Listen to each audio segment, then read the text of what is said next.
من الشیطان الرجیم بسم اللہ الرحمن الرحیم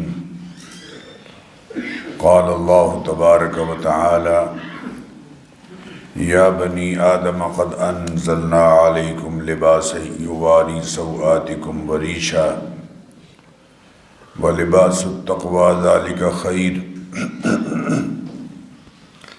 ذالک من آیات اللہ لعلہم یذکرون۔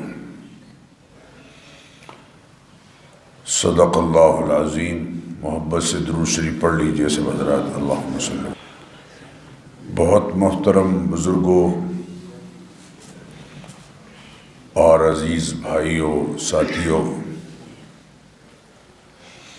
آج کی گزارشات میں محبوب کریم رؤوف الرحیم علیہ الصلاۃ والتسلیمات کے لباس کے حوالے سے چند باتیں عرض کی جائیں گی۔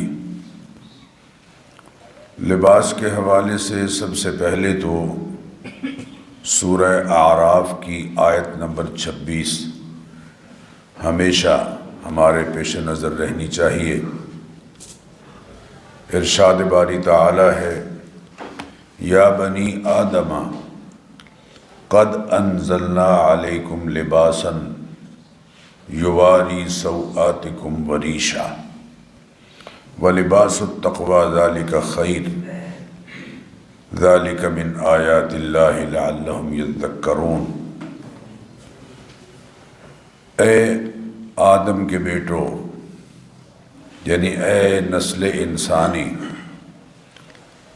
ہم نے تمہارے لیے لباس پیدا کیا ہے جو تمہارے ستر کو چھپاتا ہے، یعنی وہ اعضائے جسمانی جنہیں لباس کے ذریعے سے اس طرح سے ڈھانپنے کا حکم کہ وہ اعضاء نظر نہ آئیں، نمایاں نہ ہوں، تمہارے ستر کو چھپاتا ہے اور تمہارے بدن کے لیے باعث زینت ہے۔ اس آیہ کریمہ سے پہلی بات تو یہ سمجھ آئی کہ لباس انسان کی فطری پیدائشی ضرورت ہے۔ لباس شروع ہی سے انسان کے ساتھ ہے۔ جنت میں حضرت آدم اور حضرت حوا علیہم السلام کو ایسا نورانی لباس پہنایا گیا تھا کہ جس سے ان کے اعضاء ایک دوسرے پر ظاہر نہیں ہوتے تھے۔ لہذا یہ فلسفہ کہ پہلے انسان ننگا پھرتا تھا، بہت بعد میں اس نے آہستہ آہستہ لباس اختیار کیا، قرآنی نقطہ نظر سے غلط۔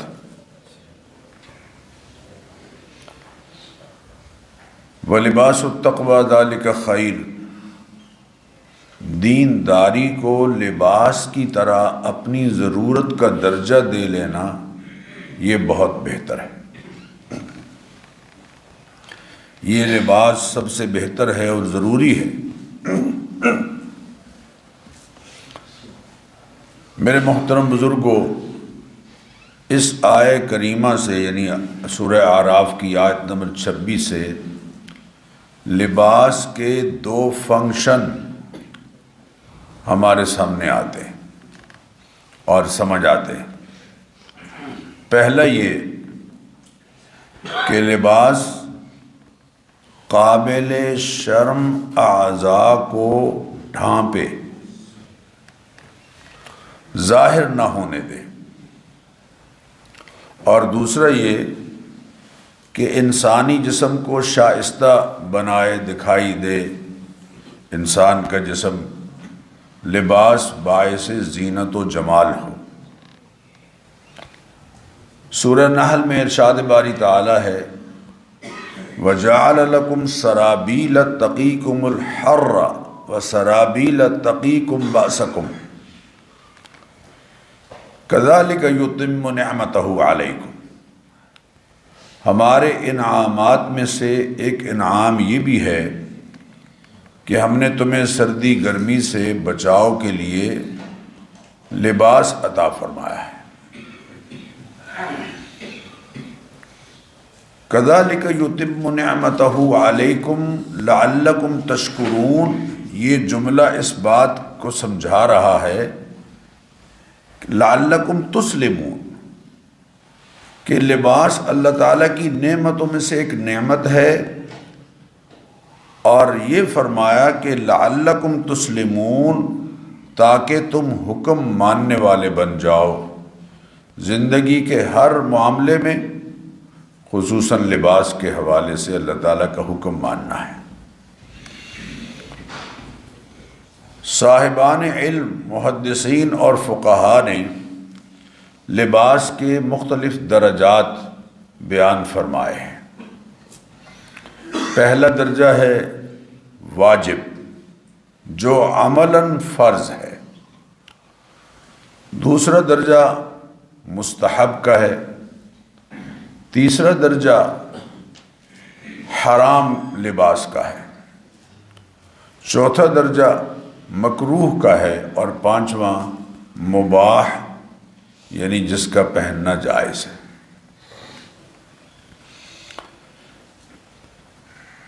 ایسا لباس جس سے لازمی پوشیدہ رکھے جانے والے انسانی جسم کے اعضاء جنہیں ڈھانپنا فرض ہے، وہ لباس یا اس قدر لباس پہننا واجب ہے، عملاً فرض ہے۔ مرد کا سطر ناف سمیت گھٹنوں تک ہے، اس میں ناف بھی شامل ہے، گھٹنے بھی شامل ہیں، لہذا ایسی نیکر پہننا جس سے گھٹنے ننگے ہوں، وہ گھر میں بھی حرام ہے، کیونکہ گھر میں یقینی بات ہے خواتین ہوتی ہیں، بیٹیاں ہیں، بہنیں ہیں، بیوی کے ساتھ بھی مخصوص وقت میں بے لباس ہونا جائز، لیکن اس طرح سے سطر ڈھانپے بغیر پھرنا اکیلے میں بھی درست نہیں ہے۔ دوسرا مستحب لباس ہے جس لباس کے پہننے کی شریعت نے ترغیب دی ہو۔ مثلاً عیدین میں نبی اکرم صلی اللہ علیہ وسلم خود بھی معمول سے ہٹ کر لباس پہنتے تھے، اجلا، صاف ستھرا، پاکیزہ۔ اسی طرح جمعے کے دن جمعے کے لیے عمدہ لباس پہننا، اچھا لباس پہننا، بلکہ فقہا نے تو سفید لباس جمعے کے روز پہننا مستحب فرمایا ہے۔ اسی طرح وفود میں یا اہم اجتماعات میں شرکت کے لیے لباس پہننا یہ مستحب ہے۔ نبی اکرم صلی اللہ علیہ وسلم نے صحابہ سے فرمایا تھا کہ کیا ہی اچھا ہو کہ تم نے ایک جوڑا صرف اس لیے رکھا ہوا ہو کہ جمعے کے روز اسے پہن کے جاننا ہے، تیار ہو کے جانا۔ اللہ تعالیٰ نے قرآن کریم میں حکماً ارشاد فرمایا، خذوا زینتکم عند کل مسجد، مسجد میں جاؤ تو زینت کے ساتھ جاؤ۔ مشرکین بے لباس ہو کر طواف کیا کرتے تھے، قریش تو نہیں اتارتے تھے، ان کا بڑا احترام رہا ہمیشہ سے، اور عورتیں کچھ بہت محدود کپڑا رکھ لیتی تھیں، لیکن بے لباس ہو کر طواف کرتے تھے، یہ کہہ کر کہ جناب لباس پتہ نہیں حلال ذرائع سے ہے یا نہیں، لہذا اس کو اتار کر طواف کریں گے۔ وَإِذَا فَعَلُوا فَاحِشَةً قَالُوا وَجَدْنَا عَلَيْهَا آبَاءَنَا وَاللَّهُ أَمَرَنَا بِهَا، اور کہتے یہ تھے، قرآن نے اس بے لباسی کو فاحشہ قرار دیا ہے، یعنی اس سے آپ ذرا بے لباسی کی شناعت کو سمجھیں کہ قرآن اس کو فاحشہ کہہ رہا ہے۔ وَإِذَا فَعَلُوا فَاحِشَةً، جب یہ بے حیائی کا کام کرتے ہیں یعنی بے لباس ہوتے ہیں تو کہتے کیا ہے؟ وجدنا علیہا آباءنا، ہمارے باپ داداؤں سے یہ رواج چلا رہا ہے۔ واللہ امرنا بہا، اور نعوذ باللہ اللہ نے ہمیں اس کا حکم دیا ہے۔ قل، اے حبیب آپ فرما دیجئے، ان اللہ لا یأمر بالفحشاء، اللہ تعالیٰ فحشاء فحاشی کا حکم نہیں دیتا۔ تو اللہ تعالیٰ نے حکماً فرمایا کہ خذوا زینتکم عند کل مسجد، مسجد میں جاؤ تو باوقار لباس پہن کر جاؤ، تقریباتی لباس۔ وہ ایک صاحب فجر کی نماز پڑھ کے باہر نکلے تو دوسرے انہیں کہنے لگے کہ آئیے آج چائے کا کپ ہمارے گھر میں پئیں، اور انہوں نے کہا کہ اچھا ذرا میں کپڑے پہن کے آتا ہوں۔ یعنی فجر کی نماز کے لیے اسی سلیپنگ سوٹ میں آ گئے یا اسی لباس میں آ گئے کہ جس کے ساتھ، جس کو پہن کر کسی اور آدمی کے گھر میں جانا انہیں پسند نہیں۔ کجا یہ کہ اللہ تعالیٰ کے گھر میں آ جائے آدمی۔ یہ جب ہم کہتے ہیں تو لوگ آگے سے جواب میں کہتے ہیں کہ جی مولانا صاحب نماز تو ہو جاندی ہے۔ میں کہ نماز تو اگر آپ صرف اتنی چادر پہن لیں، صرف چادر، بنیان بھی اتری ہوئی ہو، ناف کور اور گھٹنے کور ہوں تو نماز تو آپ کی ہو جائے گی۔ لیکن کبھی اس لباس میں آپ کسی ولیمے میں گئے ہیں؟ یہ ہری ٹوپیاں لوگ پہن لیتے ہیں نماز کے دوران۔ بھائی بندگان خدا، یہ ٹوپی پہن کر کبھی کسی شادی میں گئے ہو، کسی تقریب میں گئے ہو، یا دفتر میں کبھی آپ نے وہ ٹوپی پہن کر نماز پڑھی ہو؟ جو لباس عام حالات میں عار ہے اور وہ پہن کر آپ مسجد میں، وہ پہن کر آپ کسی تقریب میں جانا پسند نہیں کرتے، اسے مسجد میں آتے ہوئے بھی نہیں پہننا چاہیے، چونکہ اللہ نے حکم دیا ہے کہ خذوا زینتکم عند کل مسجد۔ جمعے کے روز اور عیدین میں خوشبو کا استعمال، اس کو بھی علماء نے، فقہا نے زینت میں شامل کیا ہے کہ یہ بھی اس آیت کے حکم کے تحت آتا ہے۔ یہ مستحب لباس ہے۔ جس کپڑے کے پہننے کی شریعت میں ممانعت آئی ہے، مثلا مرد کے لیے ریشم کے تانے بانے کے ساتھ تیار شدہ کپڑا، یہ میں یہاں آپ سے عرض کروں کہ یہ جو 2 گھوڑا بوز کی ہے یہ ریشم نہیں ہے۔ 2 گھوڑا بوز کی ریشم کے حکم میں نہیں آتی، لیکن یہ تو کیمیکل سے تیار ہوتی ہے۔ ریشم کے کپڑے میں اور اس میں فرق کس طرح ہم سمجھ سکتے ہیں کہ اگر آپ اس کو جلائیں اور جلانے کے بعد وہ کپڑا، اس کی راکھ ویسی کی ویسی ہی رہ جائے جیسے کپڑے کی ساختی تھوڑا سا ریڈیوس ہو جائے، تو وہ تو ریشم ہے۔ لیکن اس کو جلائیں گے تو وہ تو سارا جل جائے گا، کیمیکل ہے۔ یا سنتھیٹک ریشم کے ذریعے سے اگر کوئی کپڑا بنایا گیا ہے تو وہ بھی اس ریشم کے حکم میں نہیں آتا جو کیڑے کے ساتھ تیار کیا ہوا دھاگا ریشم کا حاصل، اس سے کپڑا تیار ہو۔ اسی طرح چونکہ مرد کے لیے ریشم کا کپڑا پہننا نبی اکرم صلی اللہ علیہ وسلم نے اسے حرام قرار دیا ہے، منع فرمایا ہے۔ عورتوں کا ایسا لباس جس میں اعضاء بے لباس رہیں، مثلا پورے کندھے تک بازو ننگا رہے اور پشت بھی ننگی رہے اور سینہ بھی کسی حد تک ننگا ہی رہے، یا اتنا چست لباس کے جس سے اعضاء نمایاں ہو رہے ہوں، ان کا پہننا بھی حرام ہے۔ ایسے لباس کا پہننا، نبی اکرم صلی اللہ علیہ وسلم نے فرمایا کہ ایک وقت ایسا آئے گا، ابھی تو میری امت میں یہ وقت نہیں ہے، لیکن آنے والے زمانے میں ایک وقت ایسا آئے گا کہ عورتیں لباس تو پہنیں گی لیکن حقیقت میں ننگی ہوں گی۔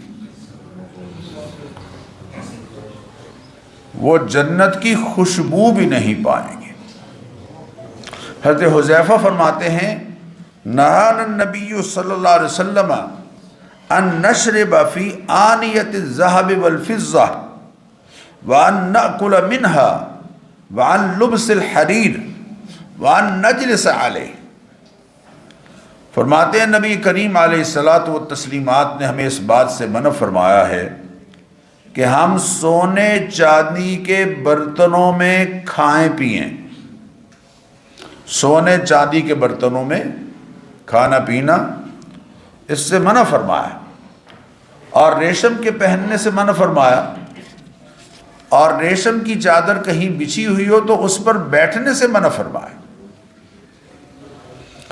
یہ لباس حرام کے درجے میں ہے بزرگو، اور دیکھیں کتنا المیہ ہے کہ صاحب اور اس کی بیوی ساتھ چل رہی ہیں، صاحب کا لباس تو بازو بھی یہاں تک ہیں کوٹ کے، اور ٹائی باندھی ہوئی ہے، گردن بھی پوری کور ہے، اور پینٹ ٹخنوں سے بھی نیچے ہے، پورا جسم ڈھکا ہوا ہے، حالانکہ اس کے لیے گنجائش ہے، لیکن جس کو پورا جسم ڈھانپنے کا حکم ہے وہ اس کے ساتھ ننگی چل رہی ہے۔ چوتھا لباس مکروہ لباس ہے، میلا لباس، ایسا لباس جس سے اسمیل آ رہی ہو پسینے کی یا کئی دن پہنے رہنے کی وجہ سے۔ ان اللہ، ذرا اس بار غور کیجئے، مالدار آدمی کا فقیروں جیسا لباس پہننا تاکہ کسی کو پتہ نہ چلے کہ اس کے بعد پیسے ہیں اور وہ مجھ سے پیسے مانگ لے۔ آپ صلی اللہ علیہ وسلم فرمایا ان اللہ یحب ان یرا اثر نعمتہ علی عبدہ، اللہ تعالیٰ اس بات کو پسند کرتا ہے کہ اس کی نعمت کا اثر اس کے جسم پر ظاہر ہو۔ ہاں، عاجزی کی نیت سے اگر کوئی سادہ لباس پہنتا ہے تو یقیناً یہ بھی درست ہے۔ آپ صلی اللہ علیہ وسلم نے ارشاد فرمایا البزازۃ من الایمان، عاجزی کی نیت سے سادہ لباس پہننا یہ ایمان کی نشان۔ ایک ہے سادہ لباس، ہو ستھرا، اجلا، صاف ستھرا، بے داغ، بدبودار نہ ہو، یہ بہت اچھا ہے، چونکہ قرآن کریم میں دوسری وحی جو اللہ تعالیٰ کی طرف سے آئی ہے وہ صفائی اور پاکیزگی کے لحاظ سے آئی ہے۔ پہلی وحی تو سورہ علق کی 5 آیات ہیں، اقرأ بسم ربک الذی خلق، خلق الانسان من علق، اقرأ وربک الاکرم الذی علم بالقلم۔ دوسری وحی سورہ مدثر کی ابتدائی آیات ہیں جن میں ایک حکم یہ آیا کہ وَثِيَابَكَ فَطَهِّرْ، اپنے کپڑوں کو پاک صاف رکھ، تیرے کپڑے پاک ہونے چاہیے، صاف ہونے چاہیے،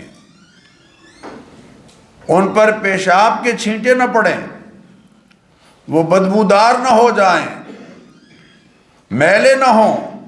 وَثِيَابَكَ فَطَهِّرْ، ہاں، از راہ تکبر بہت زیادہ قیمتی لباس پہننا، جیسے شادی کے لہنگے ہیں جو چند گھنٹوں کے لیے پہنے جاتے ہیں لیکن لاکھوں روپے ان پر صرف ہو رہے ہیں۔ اسی طرح عورتوں کے لیے مردوں کا لباس پہننا اور مردوں کے لیے عورتوں کا لباس پہننا، یہ جو میں نے عرض کی ہے جتنی چیزیں، یہ مکروہ ہے۔ نبی اکرم صلی اللہ علیہ وسلم نے فرمایا لعن اللہ المشبہین بالنساء، اللہ تعالیٰ کی پھٹکار ہو ان مردوں پر جو عورتوں کی مشابہت اختیار کرتے ہیں، پونیاں رکھی ہوئی ہیں، کانوں میں بندے پہنے ہوئے ہیں۔ والمشبہات بالرجال، اور اللہ کی لعنت اور پھٹکار ہو ان مردوں پر، ان عورتوں پر جو مردوں کی مشابہت اختیار کرتی ہیں۔ اللہ تعالیٰ کی تخلیقی صنف پر اعتراض کہ مجھے تو مرد ہونا چاہیے تھا اور مجھے عورت ہونا چاہیے تھا، اللہ نے مرد بنایا ہے۔ اسی طرح میرے بزرگوں اور دوستوں، غرور اور تکبر سے کپڑے لٹکانا، خاص طور پر اپنی چادریں لٹکانا، آج کل تو لٹکانے کا مظاہرہ آپ شادیوں میں دیکھتے ہیں کہ خاتون گزر رہی ہیں اور پیچھے 2-2 فٹ تک پیچھے کپڑا لٹک رہا ہے۔ آپ صلی اللہ علیہ وسلم نے ارشاد فرمایا من جر ثوبہ خیلاء لم ينظر اللہ الیہ یوم القیامہ، جو غرور اور تکبر سے کپڑا لٹکاتا ہے، قیامت کے دن اللہ تعالیٰ اس کی طرف رحمت کی نظر نہیں کریں گے۔ استغفر اللہ۔ بلکہ صحیح بخاری میں یہ حدیث نبی اکرم صلی اللہ علیہ وسلم نے ارشاد فرمایا بینما رجل یمشی فی حلۃ تعجبہ نفسہ مرجل جمتہ اخسف اللہ بہ فہو یتجلجل الی یوم القیامہ۔ آپ نے فرمایا پہلے وقتوں میں ایک آدمی ایسا گزرا ہے کہ جو بہت ٹوری لباس پہن کر اور غرور اور تکبر میں باہر نکلا، مرجل جمتہ، اپنے بالوں کی سیٹنگ دیکھ دیکھ کر بار بار شیشے میں، آئینے میں ان کو دیکھتا ہے۔ اللہ کے حبیب فرما رہے ہیں بالوں کی بھی سیٹنگ اور لباس بھی بڑا غرور والا، اور بار بار تعجبہ، اس کو پہن کر خوش ہوتا ہے اور تکبر کا اظہار کرتا ہے، تو اللہ تعالیٰ نے اس کو زمین میں دھسا دیا اور قیامت تک مسلسل دھستا ہی چلا جائے۔ لا حول ولا قوت۔ لا ينظر اللہ یوم القیامت الی من جر ازارہ بطرا، جو غرور اور تکبر سے اپنی چادریں لٹکاتے ہیں اور زمین پر وہ گھسٹتی چلی جا رہی ہیں، اللہ تعالیٰ قیامت کے دن ان کی طرف نظر رحمت نہیں کریں گے۔ تو اس لیے میرے بزرگوں اور دوستوں، اس حوالے سے بڑی احتیاط کی ضرورت۔ پہلی بات تو اس آیت میں اللہ تعالیٰ نے سمجھائی، اس کی وجہ کیا ہے ذرا سمجھیے اس بات کو، کہ اس کی وجہ یہ ہے کہ اللہ تعالیٰ نے قرآن کریم میں اس سے اگلی آیت میں، آیت نمبر 27 میں فرمایا کہ انسان پر سب سے پہلا حملہ شیطان کا یہ ہے کہ وہ ان کو بے لباس کرتا ہے۔ کسی بھی معاشرے پر، یا بنی، ذرا الفاظ پر غور کیجئے، یا بنی آدم، اے انسانوں، لا یفتننکم الشیطان، کہیں تمہیں شیطان خرابی میں نہ ڈال دے، کما اخرج ابویکم من الجنہ، جیسے اس نے تمہارے ماں باپ کو جنت سے نکالا، ینزع عنہما لباسہما، پہلا کام یہ کیا کہ ان سے ان کا لباس اتروا دیا، لیریہما سوآتہما، تاکہ انہیں ان کے جسم کے چھپائے جانے والے قابل آزاد دکھا دے۔ اعضائے جسمانی جن کو کور رکھنا لازم ہے، ان کو چاہے کپڑا اوپر کھینچ کر پہنا بھی گیا ہو، استغفر اللہ استغفر اللہ، قرآن نے تو یہ کہا ہے نا کہ یواری سوآتکم، تمہارا لباس تمہارے اعضاء کو چھپائے۔ اب ٹائٹس جب پہنی جائیں گی، جو کھینچ کر پہنی جاتی ہیں اور کھینچ کر اتاری جاتی ہیں، یہ تو کھال ہے، یہ انسانوں کا نہیں، جانوروں کا لباس،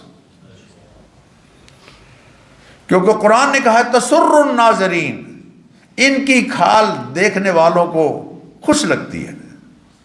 تو انسانوں کو دوسروں کو دکھانے کے لیے اور ان دوسروں کو دوسری کی نگاہوں میں آنے کے لیے جو کھینچ کر پہنا جائے گا لباس اور کھینچ کر اتارا جائے گا، وہ یقیناً شیطان کا پہلا حملہ ہے جو کسی انسانی معاشرے پر ہوتا ہے، ان کو لباس سے محروم کر دیتا ہے۔ ہمارے ہاں سب سے پہلا جو فرض ہے لباس کے حوالے سے وہ ستر پوشی۔ نبی اکرم صلی اللہ علیہ وسلم نے فرمایا ناف سے لے کر گھٹنوں تک جسم کے حصے کو چھپانا مرد پر فرض ہے، یہ مرد کا ستر ہے۔ گھٹنے کھلے رکھنا، مجھے تو حیرانی ہے کہ ایسی نیکر پہن کر بازار میں پھرنا، اس سے کون سی ترقی، ٹیکسز زیادہ جمع ہونے شروع ہو گئے ہیں یا جو ہمارے مسائل ہیں وہ حل ہونے شروع ہو گئے ہیں؟ لا حول ولا قوت، سوائے اس کے کہ ان کی تقلید کرنی ہے۔ بھئی بندگان خدا اگر ان کی تقلید کرنی ہے تو دیانت میں کرو، وہ ملاوٹ نہیں کرتے، وہ جھوٹ نہیں بولتے، جو خوبیاں ہیں اس معاشرے کی ان کی طرف تو ہماری نگاہ ہی کبھی نہیں گئی۔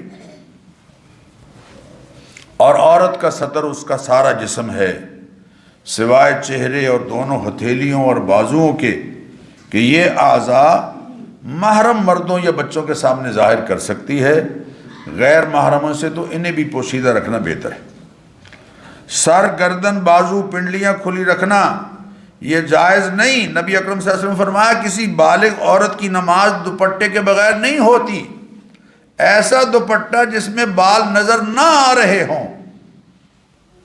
نماز کے دوران اگر بال ننگے ہیں یا نظر آ رہے ہیں تو سطر نہیں کور ہوا، لہذا درست نہیں۔ نبی اکرم صلی اللہ علیہ وسلم کو لباس میں ڈھیلا لباس زیادہ پسند تھا۔ حضرت ام سلمہ فرماتی ہیں کان احب الثیاب الی رسول اللہ صلی اللہ علیہ وسلم القمیص، آپ کھلی قمیص یا کرتے کو پہننا زیادہ پسند فرماتے تھے۔ میں نے عرض کیا شروع میں کہ حضور اکرم صلی اللہ علیہ وسلم کی سنتیں اس حوالے سے ہمارے سامنے آ جائیں، مجھے لگتا ہے کہ وقت جو ہے وہ پہلی بات میں ہی گزر گیا، لیکن حضرت عمر رضی اللہ عنہ فرماتے ہیں کہ نبی اکرم صلی اللہ علیہ وسلم نے فرمایا جب کوئی شخص نیا لباس پہنے تو اسے چاہیے کہ لباس پہننے وقت یہ دعا کرے۔ لباس پہننے، آپ صلی اللہ علیہ وسلم نیا لباس جمعے کے روز پہننا پسند فرماتے تھے، یہ بھی سنت ہے کہ نیا لباس پہننا ہے جمعے کے روز پہننا ہے۔ اور دعا کیا کرتے؟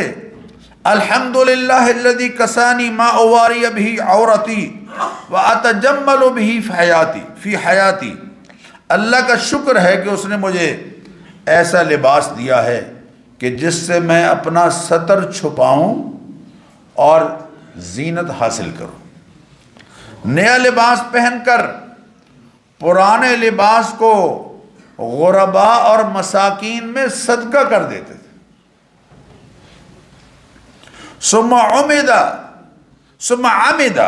الى ثوب الخلق فتصدق به، اور اللہ کے حبیب نے فرمایا کہ جو شخص پرانا لباس ضرورت مندوں میں صدقہ کر دیتا ہے کان فی ذمت اللہ وفی جوار اللہ وفی حنکن فی اللہ حیا ومیتا، وہ موت و حیات کے ہر حال میں اللہ تعالیٰ کی ذمہ داری اور پناہ میں آ جاتا ہے۔ پرانے کپڑے الماریوں میں رکھے خراب ہو رہے ہیں، بلکہ وہ جو درمیان میں راڈ ہے وہ ٹیڑھا ہو جاتا ہے۔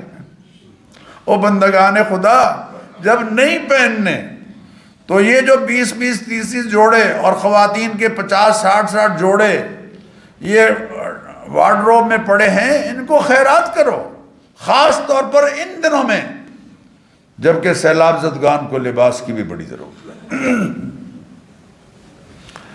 گرمی کے موسم میں یا گھر کے اندر نبی اکرم صلی اللہ علیہ وسلم کے ہاں ہلکا لباس پہننا بھی آپ کے معمول میں تھا۔ حضرت انس بن مالک فرماتے ہیں کان لرسول اللہ صلی اللہ علیہ وسلم قمیص قطنی قصیر الطول و قصیر الکمین، کہ نبی اکرم صلی اللہ علیہ وسلم گھر میں کبھی کبھی ایسی قمیص پہنا کرتے تھے جو لمبائی میں چھوٹی اور جس کے بازو بھی چھوٹے، جس کو ہمارے بڑے سلوکہ کہتے تھے کسی زمانے میں، وہ تو خیر اب بھی وہ بھی ترک ہو گیا ہے۔ نبی اکرم صلی اللہ علیہ وسلم سر مبارک پر جو ٹوپی پہنتے تھے وہ ایسی ہوتی تھی کہ سر کے ساتھ لگی ہوئی ہوتی تھی۔ حضرت ابو کبشہ انصاری فرماتے ہیں کانت کمام رسول اللہ الی بطحن، کمام کمہ کی جمع ہے، سر مبارک سے ملی ہوئی ہوتی تھی۔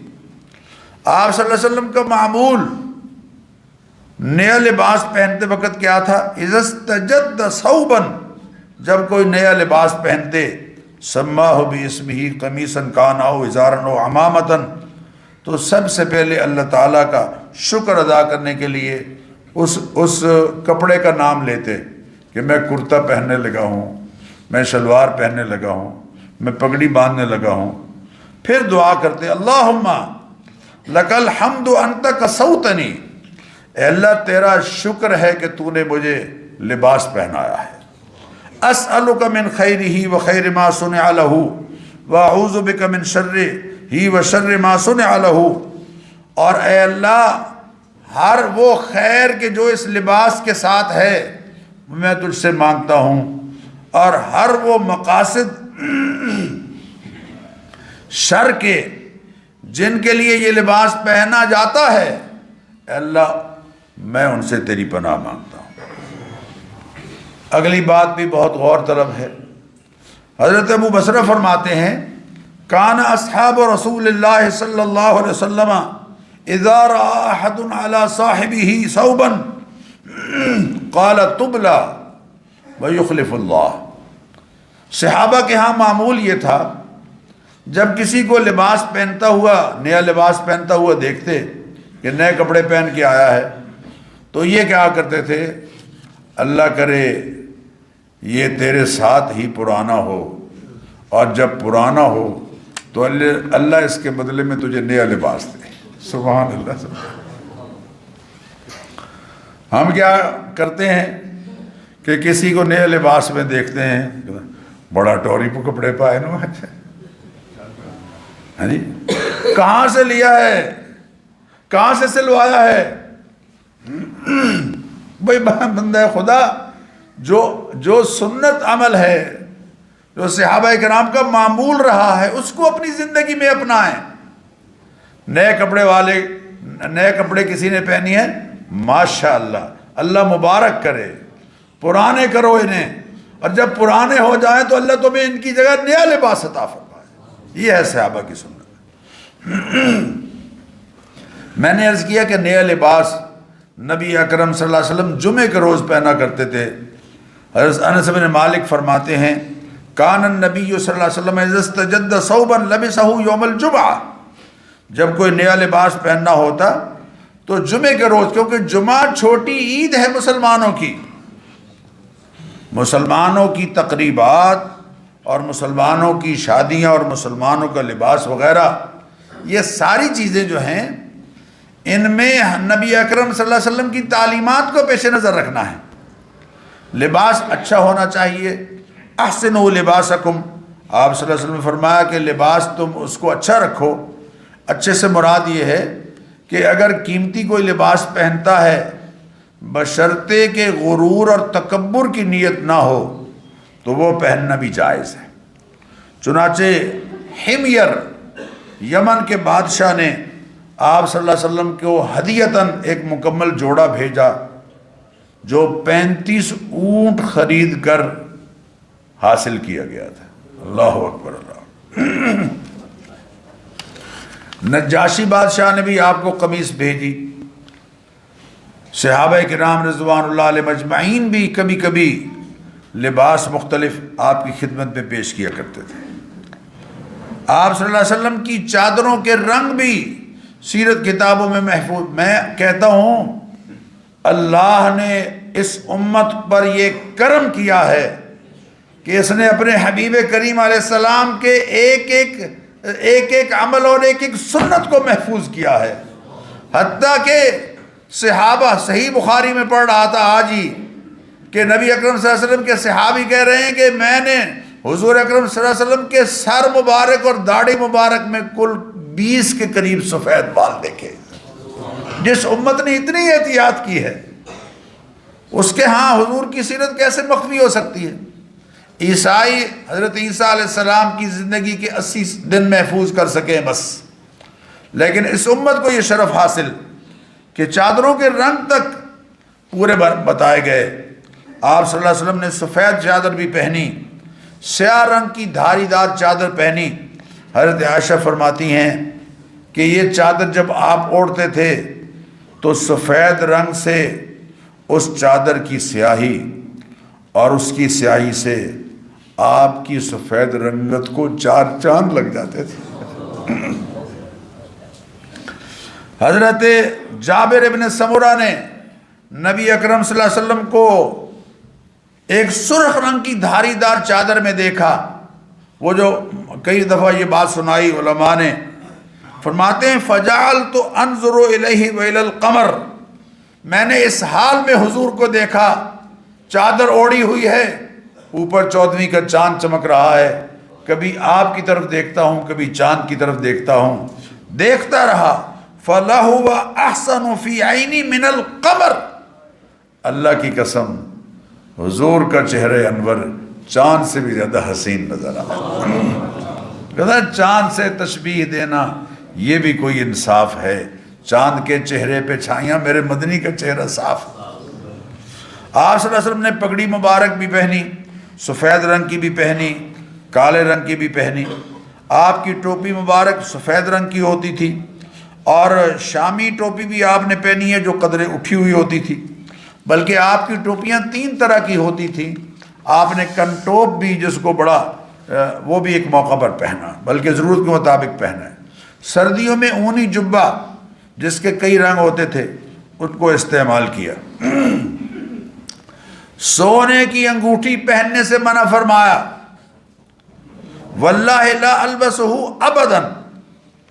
آپ صلی اللہ علیہ وسلم نے فرمایا کہ میں پہلے ایک وقت میں پہن لی، لیکن بعد میں جب دیکھا کہ لوگ بھی پہننے لگ گئے ہیں تو آپ نے خطبے میں ارشاد فرمایا، اللہ کی قسم میں اسے کبھی نہیں پہنوں گا۔ فَنَبَذَ النَّاسُ خَوَاتِيمَهُمْ، تو جیسے حضور نے اتار کر پھینک دی ویسے صحابہ نے بھی اتار کر پھینک دی۔ چاندی کی انگوٹھی آپ صلی اللہ علیہ وسلم نے پہنی ہے، لیکن ساتھ ہی یہ فرمایا، بلکہ حدیث میں ہے، حضرت علی فرماتے ہیں نبی اکرم صلی اللہ علیہ وسلم نے منع فرمایا ہے تختم الذہب، سونے کی انگوٹھی پہننے سے منع فرمایا، اور رکوع اور سجدے میں قرآن کریم کی تلاوت سے منع فرمایا، تلاوت سے منع فرمایا۔ ہاں کوئی قرآنی دعا ہے وہ اگر کوئی رکوع میں پڑھ لیتا ہے یا سجدے میں پڑھ لیتا ہے تو دعا کے طور پر رب زدنی علما یا رب اغفر وارحم انت خیر الراحمین دعا کے طور پر پڑھنا جائز ہے، تلاوت کے طور پر پڑھنا جائز نہیں۔ ایک صحابی حضور اکرم صلی اللہ علیہ وسلم نے ان کی انگوٹھی دیکھی، سونے کی انگوٹھی پہنی ہوئی تھی۔ را خاتما من ید رجل، آپ نے ایک آدمی کے ہاتھ میں انگوٹھی دیکھی، سونے کی انگوٹھی، تو آپ نے فرمایا یعمد احدکم الی جمرۃ من نار، آگ کا انگارہ ارادتاً ہاتھ میں لیے پھرتے ہو؟ اللہ اکبر۔ تو فجعلھا فی، اور آپ انہوں نے کیا کیا؟ انگوٹھی اتار کے فوراً پھینک دی۔ جب حضور اکرم صلی اللہ علیہ وسلم چلے گئے وہاں سے تو فقیل للرجل بعد ما ذهب رسول اللہ خذ خاتمک، تو لوگوں نے کہا کہ حضور اکرم صلی اللہ علیہ وسلم تو چلے گئے ہیں، اب یہ انگوٹھی اٹھا کے کسی اور کام میں لے آنا۔ تو اس نے کیا خوبصورت بات کہی، لا واللہ لا آخذہ ابدا وقد طرحہ رسول اللہ، جس کو حضور نے پھینکوایا ہے اللہ کی قسم کبھی نہیں اٹھاؤں گا۔ اللہ اکبر، یہ تھا جذبہ صحابہ کا۔ اللہ اکبر، اللہ اکبر۔ پیتل اور لوہے کی انگوٹھی پہننے سے بھی منع فرمایا۔ حضرت بریدہ فرماتے ہیں ان نبی صلی اللہ علیہ وسلم قال لرجل علیہ خاتم من شبہ، پیتل کی انگوٹھی اس نے پہنی ہوئی تھی تو آپ صلی اللہ علیہ وسلم نے کیا فرمایا؟ مالی اجد منکا ریح الاسنام، مجھے کیا ہو گیا ہے، تجھ سے بتوں کی بو آ رہی ہے۔ اللہ اکبر اللہ۔ پیتل کے بت بنائے جاتے تھے، فطرحہ، اس نے پھینک دی، اتار دی۔ ثم جاء علیہ خاتم من حدید، اگلے دن یا 2-4 دن بعد پھر دیکھا کہ اس نے لوہے کی انگوٹھی پہنی ہوئی ہے۔ فقال ما لی ارى علیک حلیۃ اہل النار، آپ نے فرمایا مجھے کیا ہو گیا ہے، جہنمیوں کا لباس پہنے پھرتے ہو۔ قرآن کریم میں آنا، قرآن کریم میں وَلَهُمْ مَقَامِعُ مِنْ حَدِيدٍ، فَطَرَحَهُ، اس نے لوہے کی انگوٹھی بھی اتار دی، اور پھر کہنے لگا یا رسول اللہ میں کیسی انگوٹھی پہنوں، مجھے شوق ہے۔ تو آپ نے فرمایا چاندی کی پہن لیا کرو۔ چاندی کی انگوٹھیاں ایک سے زیادہ بنوانا جائز ہے، بنوانا جائز ہے، لیکن بیک وقت ایک سے زیادہ انگوٹھیاں پہننا یہ بھی درست نہیں ہے، یہ بھی درست نہیں ہے۔ اور جو کڑے پہنتے پھرتے ہیں لوہے کے ہاتھوں میں، جو کڑے پہنتے پھرتے ہیں، اور منگل دھاگا اور فلاں دھاگا، ہمارے دین میں اس کی کوئی اجازت نہیں ہے۔ اللہ ہم سب کو اس کا احساس نصیب فرمائے۔ بہت سی باتیں رہ گئیں، اللہ تعالی ہمیں جو کچھ کہا سنا گیا ہے اس پر عمل کی توفیق عطا فرمائے۔ وآخر دعوانا الحمد